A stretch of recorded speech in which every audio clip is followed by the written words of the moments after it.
अस्सलाम वालेकुम एंड जय हिंद एवरीवन। हाजिर हूं मैं आपके सामने अपनी किताब आदाब मोहब्बत का एपिसोड नंबर 4 लेकर।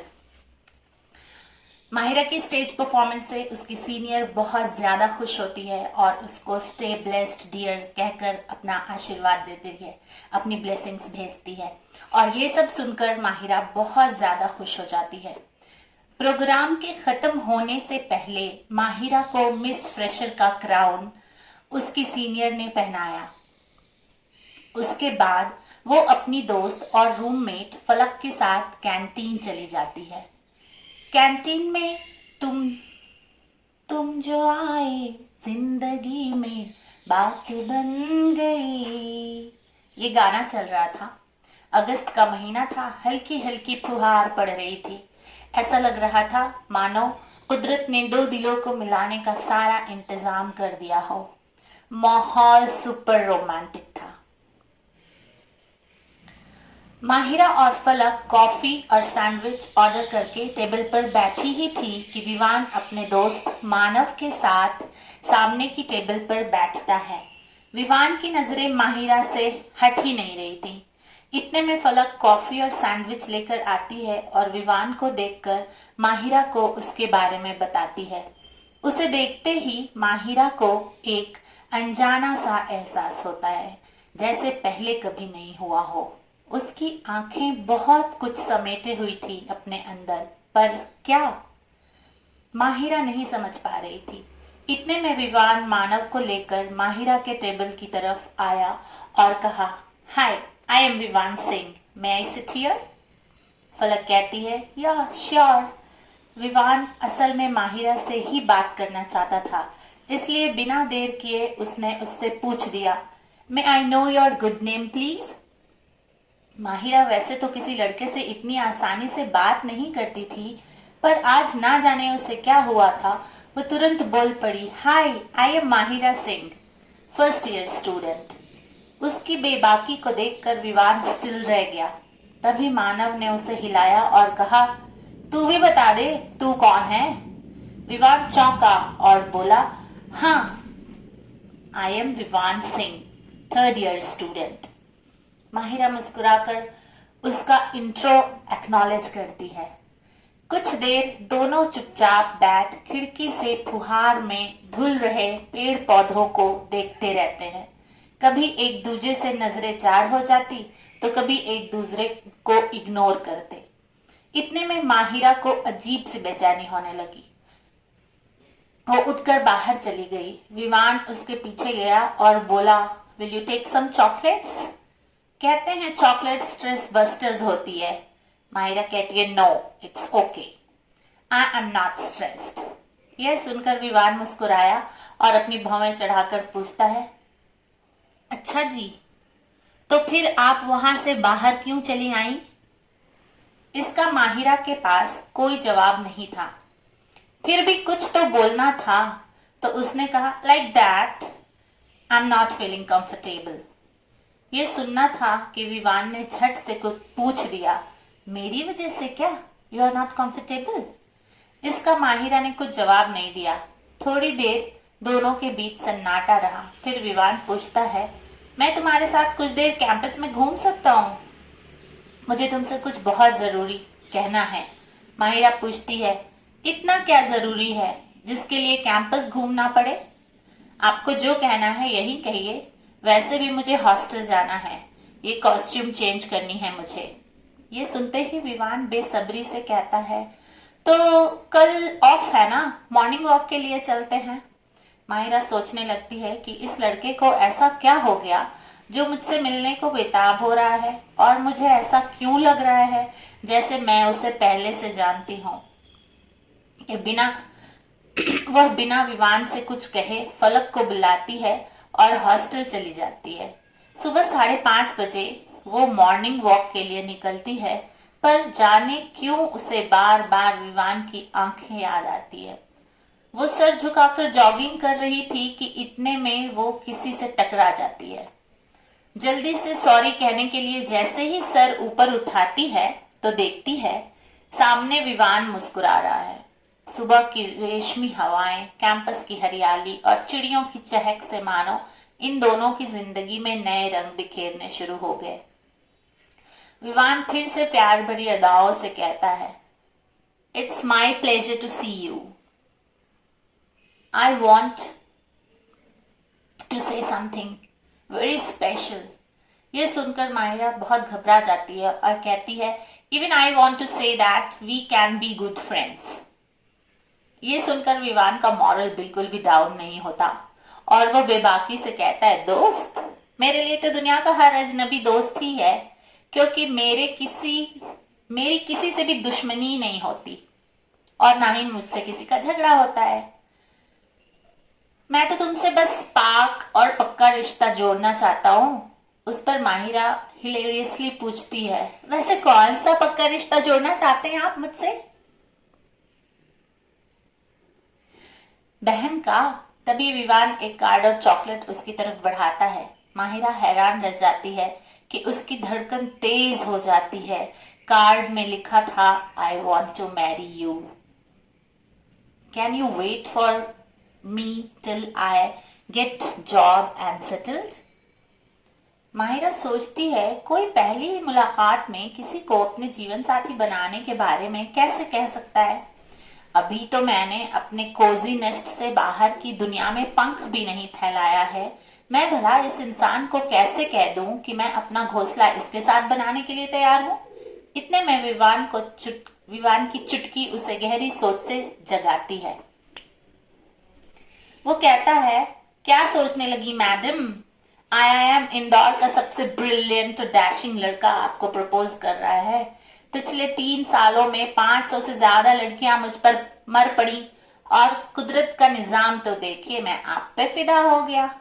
ये लीजिए मेरा नंबर, सोचने से फुर्सत मिले तो बात कर लीजिएगा। वो नंबर लिखा हुआ एक पेज उसके हाथ में थमाता है और जॉगिंग करता हुआ उसकी आंखों से ओझल हो जाता है। माहिरा इस बेचैनी के घेरे में एक बुलबुल की तरह फंस गई हो मानो।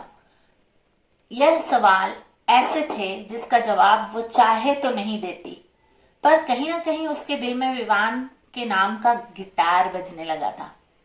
वह सोचती रहती थी कि क्या एक मुलाकात में जीवन साथी चुनना सही होगा।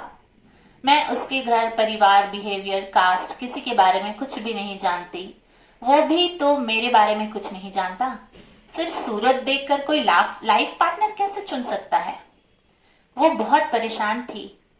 इसी तरह सोचते सोचते उसकी आंखें लग जाती हैं और वो देखती है कि बाबा उससे कह रहे हैं, बेटा, हम शादी उसी से करते हैं जो हमें प्यार कर सके, क्योंकि जो हमसे प्यार करता है वो जिंदगी भर हमें खुश रखने की कोशिश करता है। जिंदगी के उतार चढ़ाव में हमें कभी तन्हा नहीं छोड़ता और हमेशा हमें प्रेरणा देता है कि एक अच्छा जीवन साथी कैसे बने रहते हैं। ऐसे इंसान के साथ हम ये सीखते हैं कि अपने साथी की खुशी में खुश कैसे होना चाहिए। कभी तुम उसकी खुशी में खुश होना, कभी वो तुम्हारी खुशी में खुश होगा। बाबा की बात माहिरा के सपने के साथ खत्म होती है। सुबह एक नई तरंग लेकर आती है और बस फिर क्या था, उसने झट से विवान को कॉल किया और कहा, विवान, मैं तुम्हारा वेट करने के लिए तैयार हूँ। मेरे बाबा मेरी शादी के बारे में तब तक नहीं सोचेंगे जब तक मैं सेल्फ डिपेंडेंट ना हो जाऊं। उससे पहले तो तुम सेटल हो ही जाओगे और मेरे माँ बाबा को भी मना लोगे, साथ में अपने माँ बाबा को भी, है ना? एक ही सांस में इतना सारा सब कुछ बोल जाती है वो और फिर लंबी सांस लेती है। विवान उसके बोलने के अंदाज पर खिलखिलाकर हंस देता है और कहता है, डन, मैं सब मैनेज कर लूंगा, पढ़ाई, जॉब, पेरेंट्स की रजामंदी, सब कुछ। बस तुम मेरी सोलमेट बन जाना, मुझे मॉरल सपोर्ट देती रहना। देखना माहिरा, मैं तुम्हारा विवान, दुनिया की सारी खुशियां तुम्हारे कदमों में लाकर रख दूंगा। तुम्हें दुनिया की बुरी नजरों से बचा कर रखूंगा। तुम्हारे साथ एक हंसता खेलता आशियाना बनाऊंगा। मेरे पेरेंट्स इतनी अच्छी बहू पाकर बहुत खुश होंगे। हम दोनों उनके बुढ़ापे का सहारा बनेंगे। बस इतनी सी और बहुत प्यारी सी दुनिया होगी हमारी। एक ही लय में, एक ही बार विवान सब कुछ कह जाता है, जैसे पहले से ही ब्रेन को ट्रेन करके रखा हो कि ये सब बोलना था माहिरा को। ये सब कहानी माहिरा अदीरा को सुना ही रही थी कि कमलेश आता है और कहता है, दीदिया चलो डिनर लग गया है, माँ बाबा और दोनों जीजा जी तुम दोनों का इंतजार कर रहे हैं। अदीरा कमलेश को यह कहकर वापस भेज देती है कि हम दोनों आते हैं, तुम चलो। कहानी सुनाकर अदीरा उदास हो जाती है और माहिरा को गले लगाकर कहती है, माही, इस शादी ने तुमसे तुम्हारा पहला प्यार छीन लिया। हर लड़की का ख्वाब होता है उसका पहला प्यार। तुम विवान के बिना कैसे रहोगी? वो जब जब तुम्हारे सामने आएगा तुम्हें पिछली सारी बातें याद आएंगी। जिंदगी जितनी आसान दिख रही है, भगवान करे उतनी ही आसान हो जाए तुम दोनों के लिए। मेरा तो कुछ नहीं, मैं तो किसी के साथ भी एडजस्ट कर लूंगी, पर तुम्हें भगवान ने मुझसे ज्यादा चैलेंजिंग जिंदगी दे दी। ये कहकर उसकी आंखें भर आती हैं। अपनी बहन को उदास देखकर माहिरा तुरंत टेम्पो बदलती है और उसे कहती है, अरे मेरी सेंटी सिस्टर, ऐसी चैलेंजिंग जिंदगी भगवान चैलेंज एक्सेप्ट करने वालों को देता है। तुझे याद है बाबा कहते थे, हर इंसान के नेचर से बिल्कुल ऑपोजिट नेचर वाला जीवन साथी भगवान देता है। मैं और विवान एक जैसे हैं। हो सकता है आगे चलकर हमारी लाइफ में बहुत बड़ा तूफान आ जाता अगर हमारी शादी हो जाती, इसलिए ये मोड़ आया हमारी जिंदगी में। चल तू खुश हो जा, मैं वीर को समझूंगी, उसकी आदतों की सेल्फ स्टडी करूंगी और फिर उसका मैकेनिज्म समझने के बाद तो लाइफ का इंजन ड्राइव करना आसान ही हो जाएगा। ये सब सुनकर अदीरा हंसने लगती है। दोनों अंदर जाती हैं। सब खुशी खुशी माँ के हाथों का बना हुआ खाना, जिसमें अफगानी चिकन, स्पाइसी क्रिस्पी वेज, मलाई कोफ्ता, मटर पुलाव, कुकर में सिकी हुई तंदूरी रोटियां जिस पर हरी धनिया की गार्निशिंग थी, और मीठे में थी माकुती। माकुती मूंग की दाल और चावल की पुडिंग होती है, जो बिहार की बहुत फेमस रेसिपी है। शादियों में अक्सर माकुती बनती है। वो खाकर सारे बच्चे मस्त हो जाते हैं। सुबह दोनों बहनें अपने दूसरे घर जाने के लिए जैसे ही निकलने लगती हैं, बाबा फलों का टोकरा, मिठाइयों के पैकेट्स और बेटी दामाद और उनके घर वालों के लिए गिफ्ट्स लेकर आते हैं। कमलेश को बुलाते हैं। ये सब दोनों दामादों की गाड़ी में रखने के लिए कहते हैं। तभी विवान कहता है, बाबा ये सब क्या है, इतनी सारी चीजें? अब समझा बेटियों को समाज में बोझ क्यों समझा जाता है। आप भी अपनी बच्चियों को हमारे ऊपर बोझ समझते हैं क्या? ये सुनकर माँ कहती है, नहीं बेटा, ऐसी बात नहीं है, ये समाज की रस्में हैं, निभानी तो पड़ती हैं, वरना सभी मोहल्ले वाले समधन जी को ताने देंगे कि बहू घर से खाली हाथ चली आई। ये सब देखकर वीर ने बड़े मजे से कहा, फिर तो हमें भी ये सारे गिफ्ट्स लेकर आना चाहिए था। आपके भी तो मोहल्ले वाले आपको ताना मारेंगे कि बेटियां ससुराल से खाली हाथ चली आईं। ये सुनकर माहिरा कहती है, जब बात, अगर सारे लड़के ऐसी सोच रखने लगे तो सारी बेटियां सर उठाकर चलना सीख जाएंगी। तो क्या करें, सब वापस कर दें? माँ बाबा किसी को देने के लिए यूज कर लेंगे ये सब। ये कहना था कि माँ बोली, ये तो नहीं सुधरेगी। चुप कर तू, कुछ भी बोलती है। ये सुनकर विवान हंसकर कहता है, नहीं माँ, जिसको वो अदीरा समझ रहा है, जो अब अभी माहिरा है, तो उसको अदीरा समझ रहा है, तो वो कहता है, नहीं माँ, अदीरा ठीक कहती है, हमें बहुत खराब लग रहा है ये सब ले जाने में। आपके ये दोनों बेटे अपने पैरों पर खड़े हैं, इन सब की कोई जरूरत नहीं है। हमें ये सब देखकर आप लोग शर्मिंदा कर रहे हैं, हमें ये सब देखकर। ये सब बात सुनकर कमलेश बहुत खुश होता है और दोनों को गले लगाकर कहता है, दीदिया, तुम दोनों के जरिए मुझे दो बड़े भाई मिल गए। सच में पढ़े लिखे घर में बहनों को ब्याहने की और बहनों को पढ़ाने लिखाने की वजह आज मैं समझा। पर जीजू, अब तो ये सब खरीद ही लाए हैं, तो आप ले जाइए, अगली बार से नहीं देंगे। माँ बाबा भी हाथ जोड़कर कहते हैं, बच्चों, इस बार ले जाओ, अगली बार से हम नहीं लाएंगे। वीर विवान को इशारा करता है कि ले लो सामान। कमलेश डिक्की में सामान रख देता है। माहिरा और अधीरा सबसे गले मिलती हैं और नम आंखों, मुस्कुराते चेहरों के साथ सबसे विदा लेती हैं। माहिरा, वीर, मऊ और विवान अधीरा दिल्ली के लिए बाईपास से चले जाते हैं। कुछ दिनों के बाद माहिरा और अदीरा की पहली रसोई की रस्म होती है। माहिरा की सास उसे आलू के पराठे, साबूदाने की खीर, पुलाव और शाही पनीर बनाने के लिए कहने वाली थी। माहिरा की सास सुलक्षणा जी बहुत ही अच्छी कुक थी। यूट्यूब पर उनका कुकिंग चैनल भी था, इसलिए उन्हें उम्मीद थी कि बहू भी बहुत अच्छा खाना बनाती होगी। उन्होंने मऊ के सभी बड़े घरानों की औरतों को खाने का न्योता भी दे रखा था। सुबह सुबह नहा धोकर माहिरा जैसे ही नीचे आती है और मम्मी पापा के पांव छूती है, उसकी मम्मी ने जल्दी से मेनू बता दिया। यह सब सुनकर माहिरा की हवाई उड़ गई, क्योंकि ये सब काम में तो अदीरा परफेक्ट थी। वैसे माहिरा को भी उसकी माँ ने खाना बनाना सिखाया था, पर प्रैक्टिस नहीं थी उसे और अंदाज भी नहीं था। वो खाना अदीरा को किचन में खड़ा करके बनाती थी। अब क्या करे, बेचारी माहिरा परेशान हो गई। उसके एक्सप्रेशंस देखकर वीर को कुछ समझा। उसके एक्सप्रेशंस देखकर वीर ने कुछ समझा। उसने तुरंत माहिरा को, जो कि उसके लिए अदीरा है, कहा, अदीरा चलो जरा अलमारी से मेरी शर्ट तो निकाल दो। आज सब लोग आने वाले हैं, तुम भी कोई ज्यादा अच्छी सी ड्रेस पहन लो। ये किचन का काम तुमसे साड़ी में नहीं होगा। यह सब सुनकर मम्मी जी को गुस्सा आया। उन्होंने कहा, हमारे यहाँ बहुएं 1 साल तक सलवार कमीज नहीं पहनती। सारी औरतें आएंगी तो अदीरा के लिए तरह तरह की बातें बनाएंगी, इसलिए तू तेरा आइडिया तेरे पास रख। औरतों के काम में मर्दों की दखलंदाजी अच्छी नहीं लगती। ये सुनकर वीर एंग्री बर्ड की तरह फेस बनाता है। बात बिगड़ ना जाए इसलिए अदीरा, यानी जो माहिरा है, बात संभालती है और कहती है, मम्मी जी अगर साड़ी पहनकर मैं लथपथा कर गिर गई तो भी तो आपकी और मेरी इंसल्ट हो जाएगी। मैं तो jeans top, tunic, skirt, wrapper on पहनने वाली लड़की हूँ। मुझे इसकी आदत नहीं है।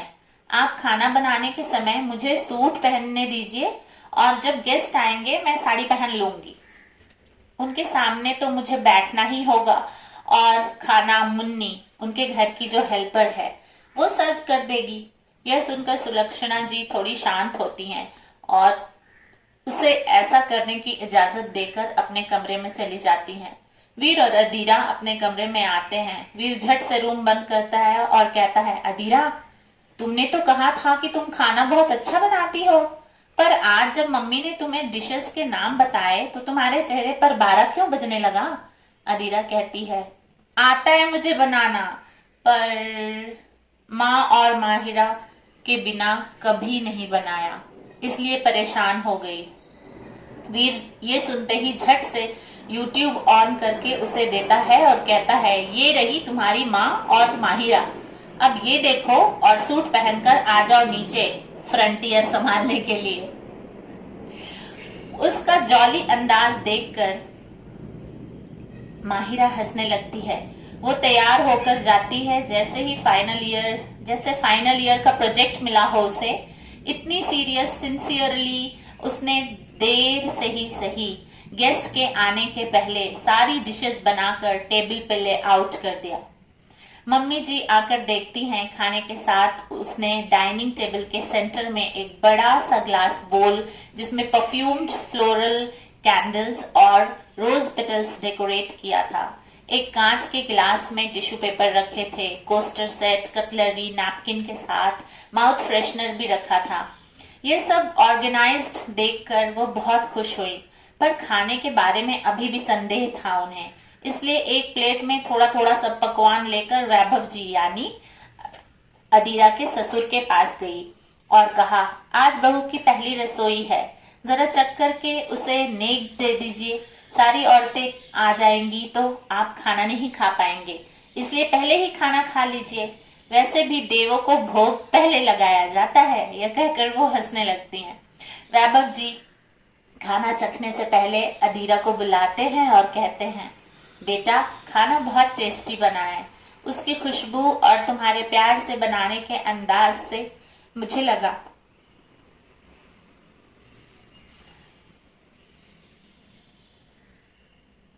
अभी खाने से पहले तुम्हारा मनोबल बढ़ाना बहुत जरूरी है।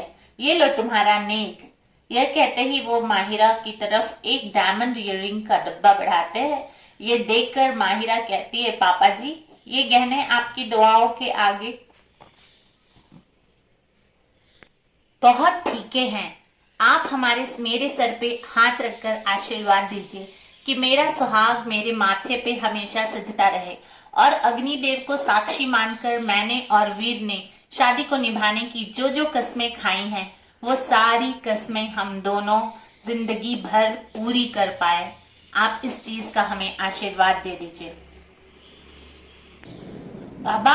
और मुझे और वीर को ये भी आशीर्वाद दीजिए कि जिंदगी की छोटी से छोटी और बड़ी से बड़ी कसौटी में हम दोनों एक दूसरे का हाथ पकड़े हुए आगे बढ़ते रहे।